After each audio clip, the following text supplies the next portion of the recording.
America is opening up relations with Cuba, and it's a big deal, ending decades of hostility and beginning a new era between the two countries. But to understand just how big of a deal, where that hostility really came from, why it took so long to end, you've got to go back, way back. Not to the 1950s, as many Americans might think, but to the 1850s. The story starts with America divided between pro-slavery and anti-slavery politics, and one of their many fights is over the Spanish colony of Cuba. Pro-slavery lawmakers want to buy Cuba from Spain, or take it by force to turn it into a new slave state. Anti-slavery politicians oppose this, calling it imperialism. But fast forward to 1898, after slavery's over. Americans have a different version of this same argument when Cubans rise up against Spain. The U.S. joins them, starting the Spanish-American War. But Americans divide. Should the U.S. seize Cuba from Spain for itself, or liberate the island? This is part of a much bigger debate at the time over whether the U.S. should explicitly become a European-style imperial power. So this is an argument about Cuba, but it's also an argument about America, what kind of country it should be. Should America be the kind of country that controls Cuba, or that respects it as a fellow sovereign nation? And that argument has continued in different forms ever since. At this point, in 1898, that fight happens in Congress. Each side passes laws trying to force their way. And it ends up with a weird split baby policy, with Cuba winning independence, but other quasi-imperial American rule. The U.S. would take over Guantanamo Bay, dictate Cuba's foreign policy, and give itself the right to intervene in Cuban affairs.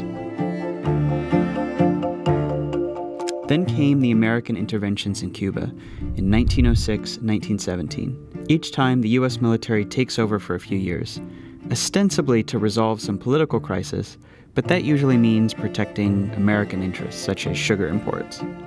Today, when Americans think about the U.S. and Cuba, we think of the Cold War, but Cubans often think back to this imperial era. And that era technically ends in 1933 with an uprising against Cuba's government. Under U.S. law, America is supposed to intervene again, but President Franklin Roosevelt wants to end the imperial era, so he declares neutrality. And over the next 20 years, Cuba becomes a democracy, and one that's generally friendly with the U.S. That changes in 1952, when a former president and military leader named Fulgencio Batista seizes power in a coup, suspends the Constitution, and imposes an increasingly oppressive rule. Cuba's communist uprising begins the next year, led by a young Fidel Castro. American politics at this point is obsessed with fears of communism, so the U.S. backs Batista in the war, no matter how brutal he becomes. But for Americans, this feels like a front in the struggle against communism. But for Cubans, it feels like Batista is an extension of American imperialism, and the guerrilla war a continuation of their long fight for freedom. And the communists win in 1959 and Castro takes power.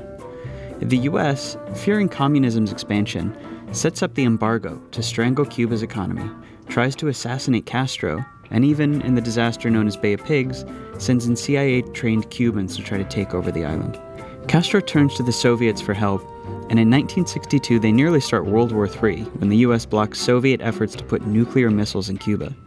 The incident scares everyone enough that things settle into a tense but basically peaceful status quo. Over time, ordinary Cubans are squeezed between the U.S. embargo and Castro's dictatorship. In 1980, Castro tries to relieve some political dissent by briefly allowing Cubans to leave the island, and 125,000 arrive in Florida. No one realizes it at the time, but this adds a completely new dimension to the conflict.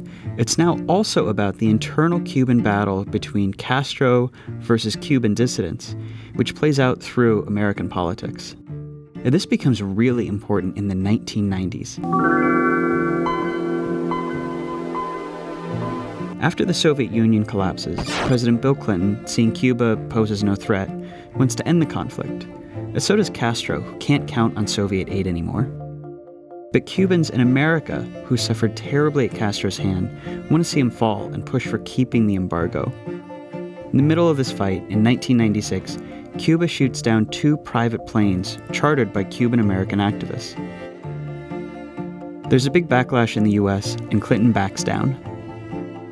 20 years later, President Barack Obama tries again to end the conflict. By now, Americans don't really support the embargo. Lots of Cuban Americans are now economic migrants rather than political exiles, so they want openness. Fidel is getting old, and in 2008, hands power to his brother Raul, who knows the country needs to change.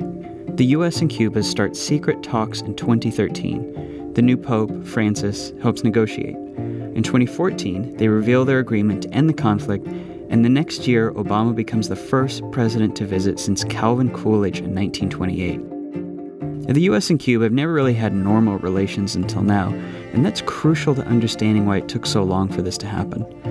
So much has passed between the two countries over the past century, and the US has at times treated Cuba as more of a colony than it's a real country.